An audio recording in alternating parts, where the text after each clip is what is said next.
Assalamualaikum warahmatullahi wabarakatuh. Pemirsa, informasi mengenai Kota Waringin Timur dan sekitarnya telah kami rangkum dalam Jurnal Kotim. Bersama saya Fibi Serayu Anita, berikut informasi selengkapnya.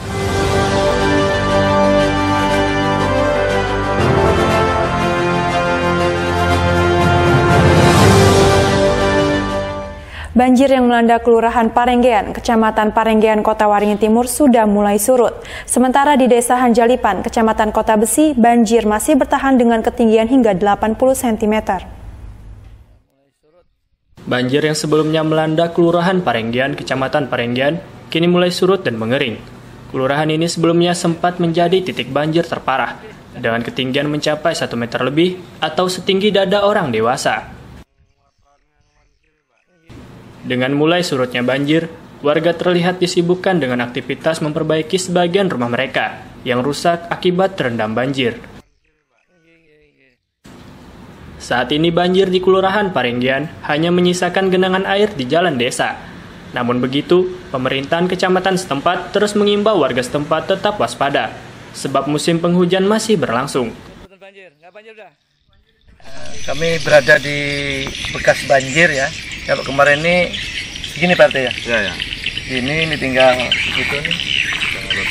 Tinggal 39 KK di Kelurahan Parenggean yang di RT 4 ya.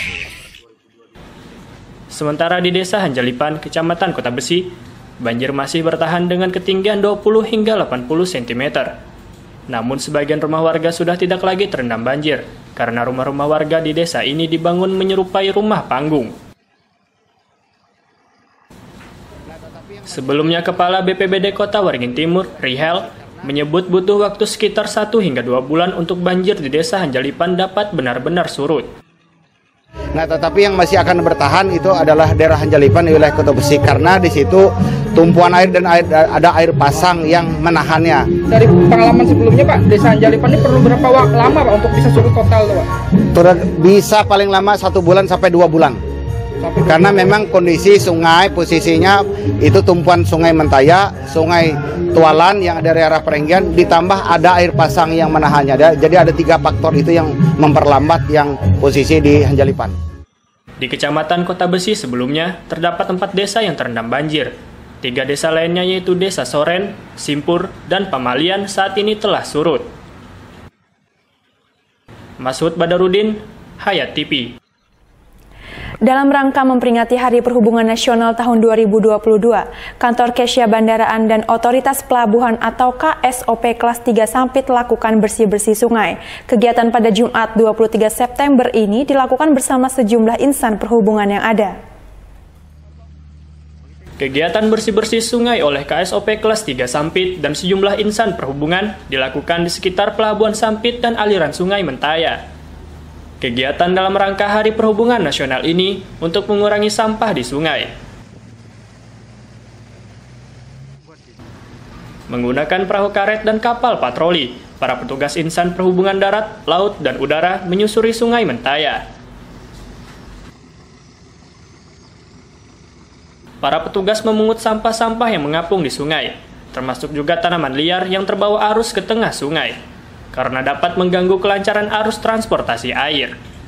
Kegiatan bersih-bersih sungai ini dilakukan di 5 titik lokasi Sungai Mentaya, yaitu di sekitar Pelabuhan Sampit, Pelabuhan Bagendang, Samuda, serta Pagatan. Kegiatan bersih-bersih ini juga dilakukan di kawasan pesisir pantai Ujung Pandaran. Sampah yang terkumpul oleh petugas kemudian dibawa naik ke daratan untuk dibuang ke depo sampah terdekat.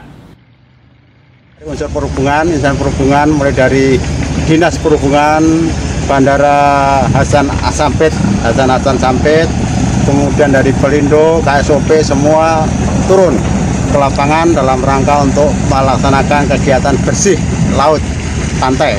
Dan hari ini kami fokuskan ada 5 titik lokasi untuk pembersihan ini, yaitu kami di Pelabuhan Sampit ini sendiri, kemudian di Pelabuhan Bagendang, di Samuda, Pelabuhan Samuda, dan di Pegatan di wilayah kami, dan juga dari Dishub juga akan menyelenggarakan juga untuk sisi daratnya, yaitu mulai dari KPM, sampai ke pesisir Jalan Antasari. Ya, mulai dari halaman Sisi Darat dari Dinas Perhubungan, kami dari KSOP melaksanakan bersih pantai di wilayah laut, di wilayah sungainya ini. Ya. Agenda bersih-bersih sampah di sungai dan pantai ini rencananya akan terus dilakukan bersinergi dengan pemerintah daerah setempat. Tidak hanya terbatas pada momen tertentu, namun secara berkelanjutan sebagai gerakan mengurangi sampah di sungai dan pantai. Masud Badarudin, Hayat TV. Setelah berjuang menuntut haknya sejak tahun 2008, tuntutan warga desa Pondok Damar, Kecamatan Mentaya Hilir Utara akhirnya terwujud. Upaya ini setelah dilakukan mediasi dengan manajemen perkebunan kelapa sawit PT Mustika Sembuluh yang difasilitasi pemerintah Kabupaten Kota Waringin Timur pada Kamis 22 September 2022.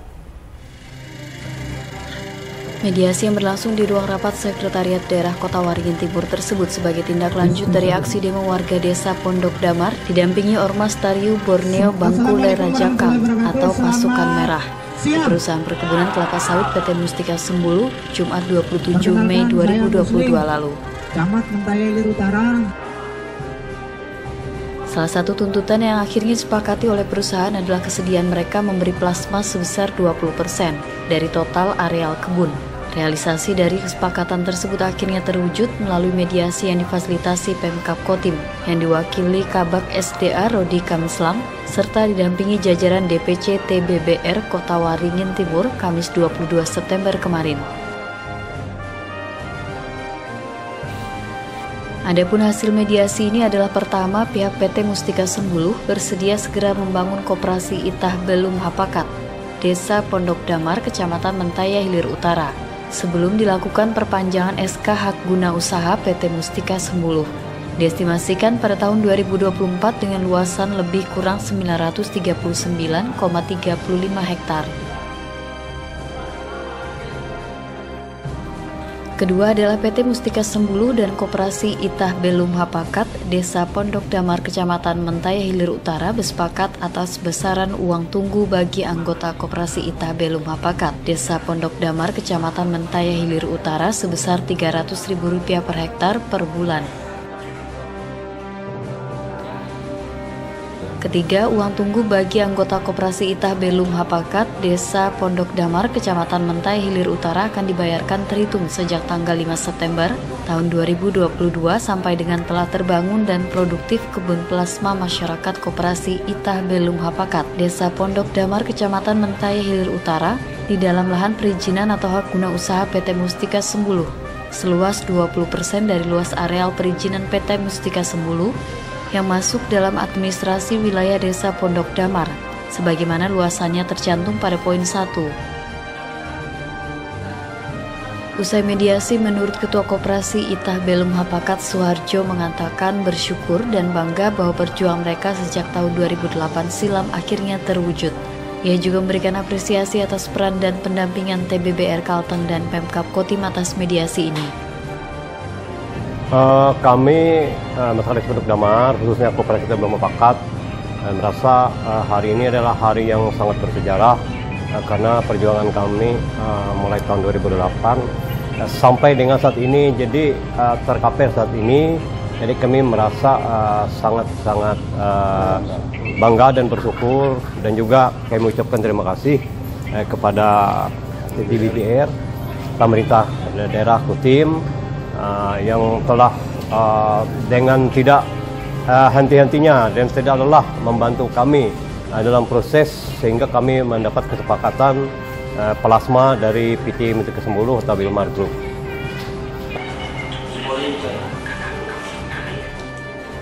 Sementara itu, menurut Sekretaris DPD TBBR Kota Waringin Timur, Zainal, menegaskan pihaknya merasa berkewajiban mendampingi masyarakat dengan tulus dalam upaya menuntut hak-hak warga seperti tuntutan plasma sebesar 20% di PT Mustika Sembuluh.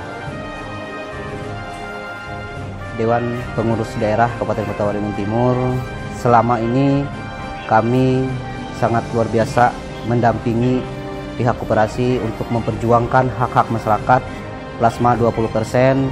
Dari tanggal 27 Mei 2022 itu terjadi aksi di PT Mustika Sembuluh Sehingga hari ini tadi kita sudah melaksanakan rapat bersama seluruh unsur yang hadir sehingga mendapat hasil atau kesepakatan bersama kedua belah pihak, sehingga yang diharapkan masyarakat plasma 20% itu terjawablah pada hari ini.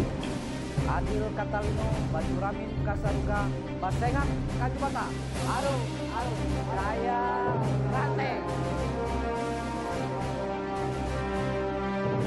Baik Suharjo maupun Jainal mengingatkan agar PT Mustika Sembuluh konsisten dalam memenuhi hasil kesepakatan kewajiban plasma ini kepada masyarakat Desa Pondok Damar agar tidak lagi terjadi gejolak yang akan timbul apabila perusahaan nantinya ingkar janji. Norman Syah, Hayat TV. Di momen Jumat Berkah, Ketua Persid Kartika Chandra Kirana Court Cabang 41 Dim 1015 beserta pengurus membagikan bingkisan sembako kepada warga yang membutuhkan, khususnya di wilayah Kecamatan Baamang dan Mentawa Baru Ketapang pada Jumat 23 September 2022. Kegiatan Jumat Berkah yang dilaksanakan oleh Ketua Persid Kartika Chandra Kirana Court Cabang 41 Dim 1015 bersama jajaran ini didampingi Dam Ramil 101508 Mentawa Baru Ketapang beserta anggota, Dam Ramil 101509 Baamang beserta anggota, maupun perwira seksi logistik Kodim 1015 Sampit. Ketua Persid Kartika Chandra Kirana Court Cabang 41 Dim 1015, Farah Abdul Hamid menyebutkan bahwa hal tersebut merupakan wujud kepedulian jajarannya bersama prajurit kepada warga yang membutuhkan. Menurut Farah Abdul Hamid, kegiatan Jumat Berkah ini merupakan agenda rutin yang tujuannya tidak lain untuk berbagi kebahagiaan bersama kaum duafa, fakir miskin, dan bagi warga yang membutuhkan. Diharapkan dengan adanya kegiatan ini dapat sedikit meringankan beban dan meningkatkan moral bagi masyarakat penerima manfaat ini. Pungkas Ketua Persid Kartika Chandra Kirana Court Cabang 41 Dim 1015, Farah Abdul Hamid. Norman Syah, Hayat TV. Sebanyak 80 pecatur dari tingkat junior maupun senior saling unjuk kemampuan pada turnamen catur dalam rangka peringatan Hari Ulang Tahun Partai Demokrat ke-21. Kegiatan dalam upaya mencari pecatur muda potensial ini dipusatkan di Gedung Sekretariat DPC Partai Demokrat Kota Waringin Timur, Jumat 23 September 2022. Menurut Ketua DPC Partai Demokrat Kabupaten Kota Waringin Timur, HM John Krisli, dalam sambutannya mengatakan, dalam rangka memeriahkan HUT ke-21 Partai Demokrat, pihaknya menggelar turnamen catur junior senior pada 23 hingga 25 September 2022. Sedangkan output dari kegiatan ini, ungkap John, diharapkan dapat membentuk kepribadian masyarakat yang memiliki karakter dan pemikiran cemerlang, sesuai dari filosofi olahraga catur itu sendiri. Turnamen catur pula sebagai salah satu tempat kegiatan lainnya yang turut digelar DPC Partai Demokrat Kotim sesuai arahan DPP Pusat Demokrat. Ya, karena catur ini penggemarnya banyak ya di wilayah Kabupaten Kota Waringin Timur khususnya. Yang kedua lagi, turnamen catur kan jarang dilaksanakan di Kabupaten Kota Waringin Timur. Jadi dalam momen pelaksanaan Hari Ulang Tahun Partai Demokrat yang ke-21 ini, kami menyelenggarakan turnamen catur ini dalam rangka mencari bibit-bibit bakat untuk nanti kita kan 2023 ada pelaksanaan Poprov menjadi tuan rumah kan Kabupaten Kota Waringin Timur. Sementara itu, menurut salah satu peserta senior Haji Ruslan, menyambut baik digelarnya turnamen ini dan terpenting sebagai sarana menggali bakat-bakat pecatur muda sebagai aset Kotim nantinya. Kami sebagai komunitas catur Sampit sangat mengapresiasi digelarnya turnamen catur HUT Partai Demokrat ini. Karena ini merupakan turnamen yang bagi kami merupakan asal tanding dari latihan-latihan yang kami lakukan. Dan ini merupakan jam terbang, penambahan jam terbang untuk pengalaman kami bertanding ke depan. Bagi pecatur muda yang telah mengikuti turnamen ini, gunakanlah kesempatan ini dengan sebaik mungkin untuk pengalaman bertanding kelak dapat menambah kualitas permainan mereka. Ketua Percasi Kotim, Safrudin Husin, menyatakan event ini memiliki nilai strategis sebagai persiapan tim catur Kotim menghadapi Porprov Kalteng 2023 mendatang. Nah, kegiatan seperti yang dilaksanakan oleh Partai Demokrat ini salah satu menambah event-event daerah untuk mencari atlet-atlet catur yang berprestasi. Ya, mudah-mudahan nanti ada event-event yang lebih besar lagi daripada kegiatan-kegiatan seperti ini. John Chrisley menegaskan, turnamen catur ini diselenggarakan juga sebagai upaya pelestarian budaya berpikir di antara peserta melalui bermain catur. Event catur ini akan memperebutkan piala dan uang pembinaan dengan total jutaan rupiah.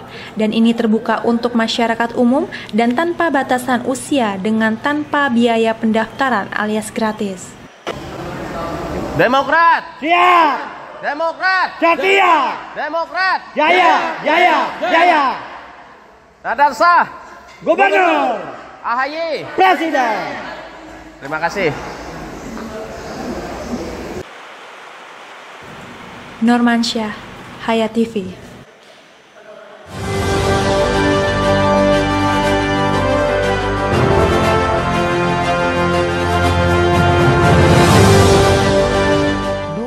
TV di rumah Inyong cuma jadi pajangan. Lah kepriben punya TV gambar nggak bisa ditonton. Beruat sampai ganti TV, ganti kabel, ganti antena, pindah tempat. Tetap baik, beruat. Maring sekarang sejak Inyong pakai TV digital, di rumah Inyong jadi rame terus. Gambar TV nggak semutan, suara jernih, celing. Pasangnya gampang, nggak pakai ribet. Ayo pakai TV digital aja, kelalen pasti celing.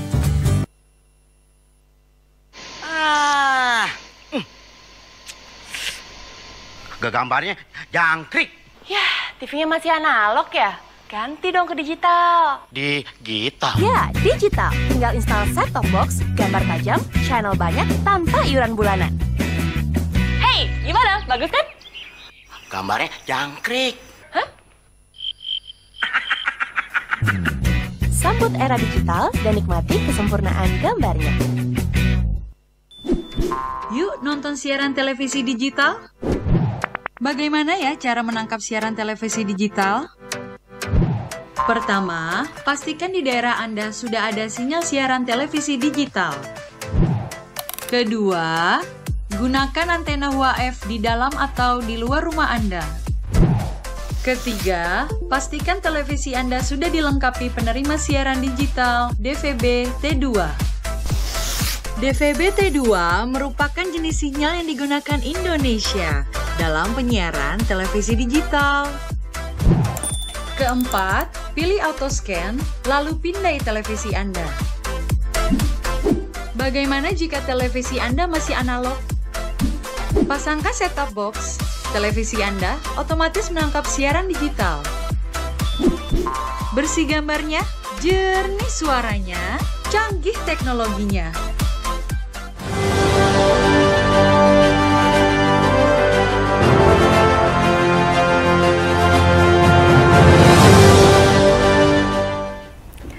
Pemirsa, di Indonesia yang syarat akan tradisi dan kebiasaan, khususnya pada Rabu terakhir di bulan Safar seperti doa bersama, membuat panganan dan pelaksanaan mandi di sungai atau laut yang dikenal dengan tradisi mandi Safar. Tradisi ini pun berlangsung cukup lama yang dilakukan oleh orang-orang terdahulu. Bagaimana kita menyikapinya? Berikut liputannya. Bulan Safar adalah bulan kedua dalam sistem penanggalan Islam atau kalender Hijriah, sedangkan Rabu Mustamir adalah hari Rabu terakhir di bulan Safar.